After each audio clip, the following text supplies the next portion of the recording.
setting up wireless for live events, avoiding interference and dropouts is everything. So today, we're tackling a key question. What are some things to consider when choosing frequencies to avoid interference during an event? Let's break it down.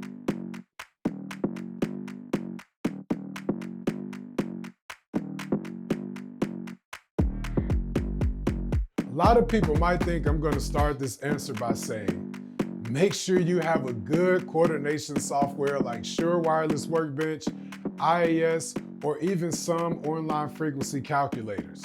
But honestly, that's not where I want to begin. Those tools are only as good as the information that you feed into them. So instead, I want to start from the beginning and make sure everyone understands exactly what interference actually is. There are two types of interference signals. You have external interference, like other wireless mic and IEM systems, local TV stations, two-way radios, even other production elements like video walls. And then you have internal interference, which is where things like intermodulation distortion or intermod comes into play. Now, intermod distortion happens when two or more signals interact in a nonlinear way and create additional unwanted frequencies. This usually comes from how your transmitters are combined. Back in the day, the not too distant past, using active combiners with older systems like Shure PSM 1000s or legacy Sennheiser IEMs made intermods a real concern.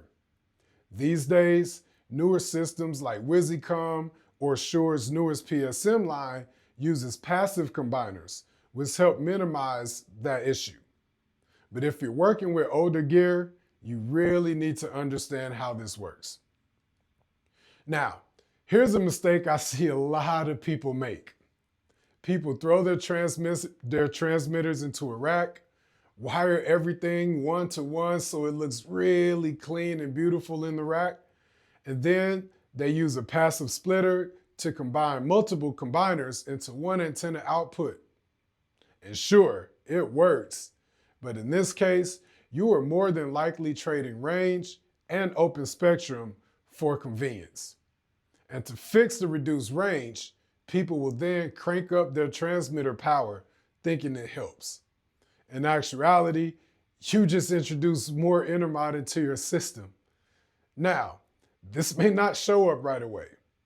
Have you ever walked your IEMs and thought, man, this is great, only to find out later, once the band is on stage, some frequencies aren't that great, and now your band is complaining? Intermodulation isn't stagnant because modulated signals aren't stagnant. As audio gets converted, those frequencies start modulating, and that's when problems start to creep in. Now, let's back up for a minute. When I say range, every time you passively combine your combiners, your signal is attenuated around 3 dB, which for most events won't hurt you. But when you need to cover larger areas like a thrust or a second stage, every decibel begins to matter. And then there's your coordination. If I tell the calculator that I'm combining 16 frequencies, it's going to calculate intermod based on the combination of 16 frequencies. It can't differentiate your passive or active combiners. It doesn't know anything but what you tell it. And in today's world of shrinking usable spectrum, in those noisy environments, it will start yelling at you and tell you, I can't give you all those frequencies. So here's how I approach it. I start with prep. I want to know every element of the show I'm working. That includes the performance areas, the set design, how performers on stage will interact with each other.